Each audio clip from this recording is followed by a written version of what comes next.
industrials. Meanwhile, the market is back in negative territory for the year, giving up gains from the recent rally. Christian Orejekwe, an analyst at Cordros Capital, joins me from the NSE for a market update. Thank you so much, Christian, for taking the time out to join us. Thank you, Esther.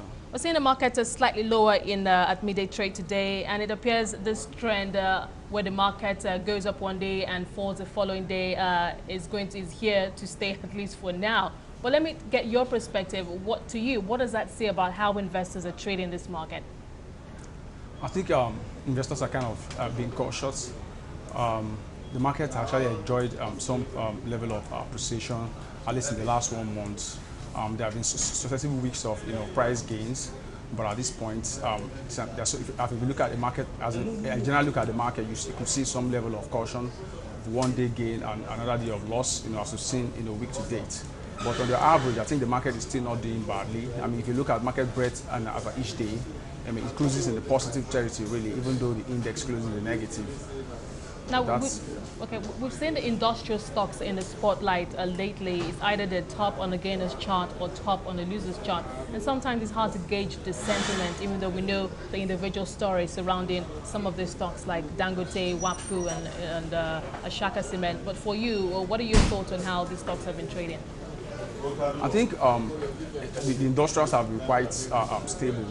The building materials in the subsector of that sector has actually been the major mover of activity within that area. If you look at the Ashaka and WAPCO, last week, they were trading very positively as a result of the news of the global merger that the parent company is looking to do in Nigeria. But week to date, the stocks are actually trading negative. Danksem also lost yesterday, and these are the stocks that are actually impacting on the outlook for the sector. Danksem lost about 2.9% yesterday, and WAPCO is down week to date. Ashaka is also down week to date. So on the average, I think the sector itself, the sector itself is still positive. It's still an attractive sector. Just that the gains we've seen in the last week, are kind of prompting investors to pick 1 or 2 profits on the stocks. Okay, well, let's talk about bank stocks, for instance. Looking at your top picks going into the new week, before we look at overall market sentiment and perhaps the theme for this week, GT Bank. Starting with GT Bank, what are your thoughts in terms of the valuations of this stock and how investors will trade it in the new week? If you look at valuations of banking stocks, I think my top pick is our First Bank at around 15 naira. We believe there's still a lot of upside potential for the bank, particularly when you take a look at what we saw as at the first quarter performance. Even though year-on-year performance wasn't very good, but if you take a look at the quarter-on-quarter performance, I think it's quite impressive. It gives an idea of what the bank is doing in recent time and what they're likely going to do when the second half result is out. Then for GTB and Access, I think for GTB particularly, the first quarter result was quite stable, and these are banks that have maintained some consistent level of interim dividend payment, at least in the last couple of years. So I think there's going to be a lot of flashlights on those stocks, going into the new, particularly as the first half of the year is about to end, and in most of July, August, we're likely going to see their numbers coming out. So. Okay, now Christian, but before we go into your other top picks, you talked about GT Bank and Axis Bank. Now, for these 2 stocks individually, what would you recommend, buy or hold? I think I would recommend a buy for an Access, and I recommend a hold for GT. GT has actually, there's been a lot of demand for GT in recent times. It's still about 30-something naira.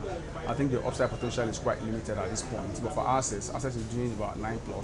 I think Access still has the position to do about 11.50, 12. So I think Access is the buy for me, and GT is a hold. Okay, let's talk about Honeywell from the food sector. Some expansion of fresh capital raising, some sort coming out from that company. So obviously, good things ahead for Honeywell in terms of expansion, in terms of strengthening their bottom line. What are your thoughts? Honeywell is a buy for me. If you look at the flour milling industry, it's an attractive industry. Demand for their products is quite massive. Flour mill has been very active in recent time in terms of expansion. Currently have about 2,610 metric tons per day capacity. That's about the third in the industry. In terms of market size, the company is improving. It used to be about the third in the market, but in recent time, we've even taken over a significant market share from Dangote Flour.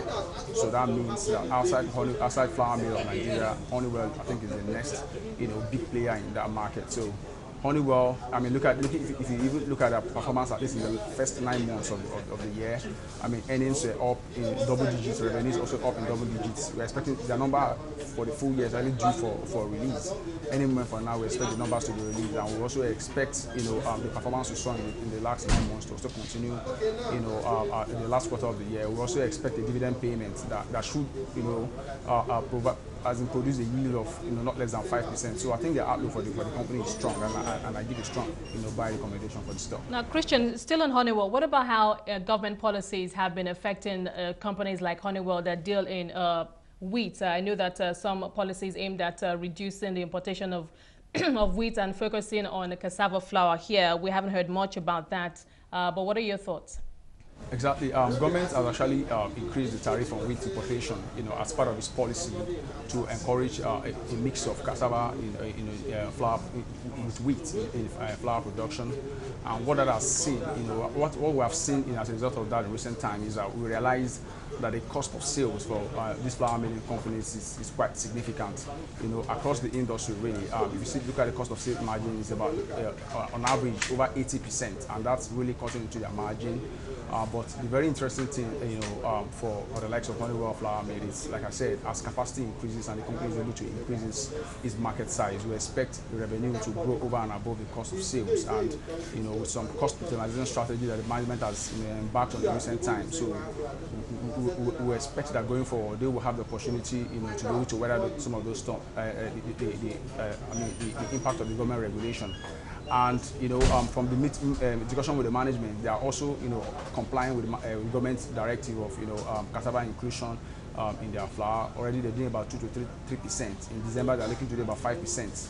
And as the years go on, they're looking to increase mixture to about 10%. So as they do that, what that means is they're likely to have more cassava mix in their wheat flour. So demand for wheat is going to go down. So and that can also help to reduce the cost of sales and okay, more cassava flour for us. Well, let's talk about PZ from the consumer goods space. What do you recommend? Buy, hold, and of course, what the fundamentals that support the stock are?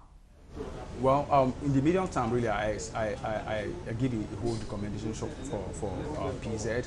But in the longer time, I think it's a stock that is very good to have in a balanced portfolio, really. If you look at the sector that the stock plays, the consumer goods sector, PZ has a lot of attractive products that are selling massively in the market. There is significant demand for the company's stock. It's in the same industry with Unilever, but if you look at the way the stock has performed recently and vis-a-vis Unilever, you see a significant improvement in performance. As at 9 months result, earnings were still positive, about double-digit earnings growth. They did the same thing in the last year. They paid attractive dividend in recent time. They are most likely going to pay a final dividend. So I think within the medium time, PZ is a hold. Even though if you do a technical analysis of the stock price, it's been quite static, even around that 36 naira region.